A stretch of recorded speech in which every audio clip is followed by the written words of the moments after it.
Hello everyone and welcome back to my channel. Today we are going to see how can we design scalable revenue strategies using volume-based adjustments available into Agentforce Revenue Management. So let's look at the agenda. First of all, we are going to see what is volume-based adjustment. Then we're going to see a use case that we want to implement using ARM. We'll review the configuration and at last we'll see which are the components of ARM that we have used in this setup. So let's see what is volume-based adjustment. So in general pricing term, volume refers to the quantity of the products or service purchased or being sold. A volume-based adjustment means the price per unit decreases as the customer buys more. It's designed to encourage larger purchase and reward high volume buyers. Provides a single reduced price per unit once a customer reaches a specified quantity threshold. So this is what volume-based adjustment mean in general term. Now let's look at an example. If a customer buys 60 units and the volume discount activates at 40 units, all 60 units will be priced at the lower rate. This is the basic example. This method offers a simple and straightforward way to apply discount based on total quantity purchased. Now let's see a use case. So Salesforce offers Agentforce revenue management licenses using a volume-based pricing model where the unit price per license decreases as the quantity purchased increase. So the discounts will apply according to the specific tier that the purchase quantity falls in.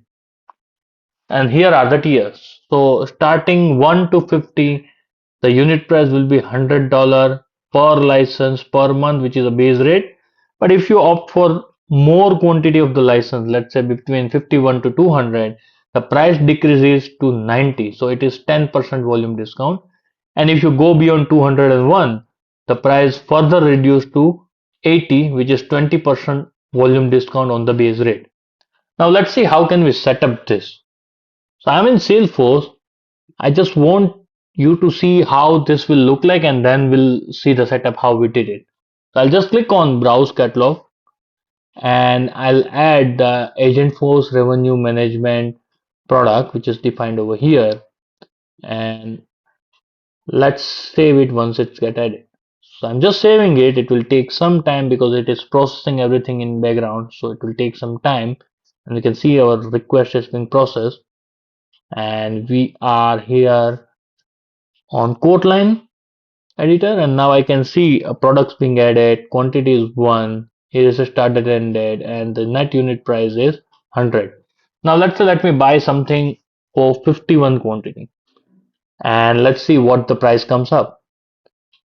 Immediately you will see it has resulted into net unit price of 90, which means we have got 10% volume discount, and that we can see over here as well. Now let's see if I add, let's say 201 quantity and I'll save it, how does it look like? So let's wait.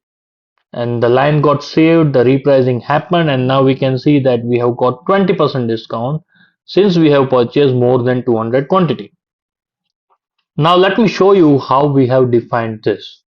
So first of all, what we have to do is we'll have to go to the price adjustment schedule object. You can create your own, you can pick any of the existing price adjustment schedule that's being available in the system which were coming out of the box. I have created one for myself, and over here you define your name, you define whether it's active or not. Adjustment method, will not talk more about this because somewhere I've seen it doesn't work.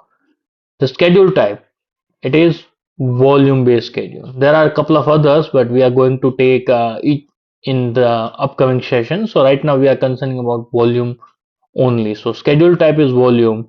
Currency ISO code is USD, and I have provided the effective date. So starting this date, if any quote line falls into any kind of tier quantity that's being defined over here, it will get priced based on the tiers defined. Now let me go and show you the tier as well. So if I go over here and go to price adjustment tier, I hope I'll be able to show you that from here. Yeah. So I'll just open up this tier, which shows it's a type of percentage. You can have volume based or you can have amount based adjustment as well. But since we have the scenario of percentage, I have taken it as a percentage. You can define amount, you can override as well. Override we are going to cover in next session. So percentage and amount you can define over here. Lower bound starting which your product will be pricing based on this tier and till this upper bound.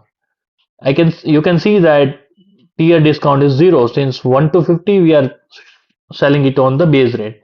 You can avoid creating that this tier as well. That will be totally fine.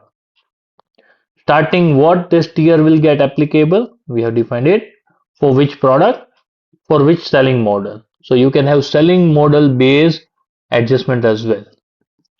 And this details will be auto filled up once you select product, selling model and product, and currency ISO code is USD. Now let's look at the other tiers that we have created. We have created the second tier which is 51 to 200 type percentage. Now we have defined the tier value as 10. It will start from here, product and its product selling model as well as the currency that's being defined. And similarly, 201 onwards till any quantity we are going to provide 20% discount, and that's where we have configured the tier for this. You can see that I have put it blank. That means it will be continuing till n quantity. So this is how you will have to define the tier on any price adjustment schedule. Once you have defined the tier, you have to refresh this volume discount entry table. So what you can do is you can go over here and search for the lookup table, and from that lookup table you can open up the volume discount entries table, and you will have to just refresh this. So as and when you refresh it, this details will get updated. I've already refreshed that, that's why it's not being added newly, but the details will be coming over here. As you can see, this is the adjustment schedule ID. If I copy it from here, this is the product ID that we have selected, lower bound, the type of adjustment, upper bound, product selling model, the ID of that, tier value and effective date as well as the currency. So this is where you will have to refresh the lookup table known as volume discount entries. Now we will have to define a pricing procedure, because using like creating the tiers doesn't mean anything. We'll have to tell the system like use this tier and provide the volume discount to the quote line. So we have already talked about this stuff in my previous video, the list price, proration, subscription pricing and pricing setting. Pricing setting is for an object level detail, like for which object we are going to price. List price, getting the list price. Proration in case of subscription product, will have to identify the prorate multiplier that is being defined over here, and using that prorate multiplier we are going to create or we are going to get our subscription pricing, which is per month, per year, or let's say any other defined frequency. So that's where I'm not going to cover this stuff. If you want to know like how this gets set up, you can refer to the last video that I've shared, and I'll provide the link to that somewhere in the description so that you can go through it, or I'll provide a link in the video itself. Now talking about how can we apply the volume discount. So what we have to do is we'll have to click over here and get the volume discount element. I already did that. Then we'll have to select the volume discount entries table over here, the one that we refreshed. So we'll select that. As soon as I'll select it, I'll have some options over here to supply the inputs to that volume discount entries table. The first of all is price adjustment schedule ID. So if you come over here and let me show you, I've created a constant which says volume discount schedule, and I've copied the ID of this adjustment schedule over here, so that we have defined now that where this data gets read from, and that's where we have provided that ID over here.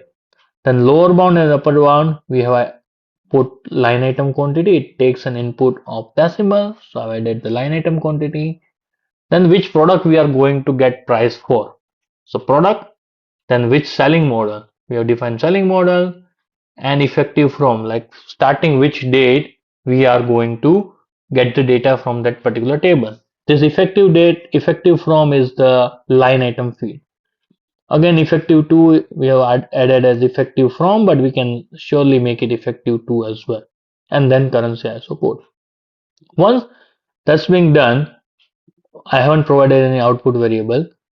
I'm going to input variable. So these are the details required by pricing engine of ARM, using which it can provide you the price of the product after applying the discount, the net unit price. The first input is quantity, in which we are passing line item quantity. The second input is input unit price, in which we are passing the net unit price of the product. Then there are two fields: constant tier type price adjustment and constant tier value price adjustment. Those are the constants. So let me just show you which are the field value that we have passed. The first one was constant tier type price adjustment. This one, in which we are passing the tier type. This is the API name of the field. And then there is tier value price adjustment. And if I go over here, we are passing tier value as an API name to it. Then it will provide us an output which we will store. Let's say net unit price will be stored in net unit price field, and subtotal field from pricing engine will be stored in item net total price. And then at last we can stop the pricing, so that further pricing, if it is available into the default pricing procedure, will not get executed. You can provide an additional variable as well, and you can provide the profile specific access as well, like which profile will get or the elements will get executed for which profile. That is how you can set up the volume based adjustment using ARM. Now let's review the component that we have used. If we talk about object components, we have used product, product selling model option, price book entry, price adjustment schedule, price adjustment tiers. And in case of definition and more, we have used context definition and procedure. We have used price setting, pricing element, list price pricing element, proration and subscription pricing element, volume discount pricing element, and stop pricing. So these are the components that we have used to configure the volume based adjustment into. Thank you very much for watching the video. Please like and share the content and subscribe to my channel if you haven't. Thank you very much.